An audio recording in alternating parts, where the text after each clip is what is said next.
સુરતમાં વધુ નફાની લાલચે 16 લાખની છેતરપિંડી, બાંધકામના વ્યવસાય સાથે જોડાયેલા શખ્સની ધરપકડ। ગોલ્ડ માઇન ટ્રેડિંગમાં ઊંચા નફાની લાલચ આપી ઠગાઈ, પોલીસે આરોપીની હૈદરાબાદથી કરી છે ધરપકડ। વોટ્સએપ પર બનાવટી વોટ્સએપની લિંક મોકલી અને ઠગાઈ આચરતો હતો।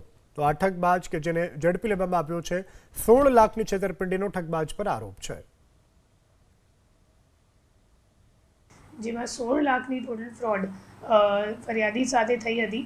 એ કેસમાં પછી જે 15 લાખ રૂપિયા જે અકાઉન્ટમાં ગયો હતો, તો એ અકાઉન્ટનો જે અકાઉન્ટ હોલ્ડર છે એ એકચ્યુઅલી કરંટ અકાઉન્ટ છે અને કરંટ અકાઉન્ટ જેના નામ ઉપર છે, તો એમની ધરપકડ કરવા માટે આપણી ટીમ હૈદરાબાદ ખાતે ગઈ હતી અને હૈદરાબાદથી આરોપીને ઝડપી પાડીને અહીંયા લઈને આવેલા છે અમે। અને જે અકાઉન્ટ છે એને જોતાં ખબર પડી કે આ કમ્પ્લેન્ટ સિવાય હજી 5 કમ્પ્લેન્ટ છે આખા ઇન્ડિયામાં જે એમાં નોંધવામાં આવી છે, જેમાં ટોટલ 3 કરોડનું ફ્રોડ સામે આવ્યું છે। અને જે આરોપી છે એ છેલ્લા 2017થી આ અકાઉન્ટ એ વાપરે છે અને પોતે બાંધકામનું કામ કરે છે, આઈ મીન કોન્ટ્રાક્ટ લે છે બાંધકામ માટે।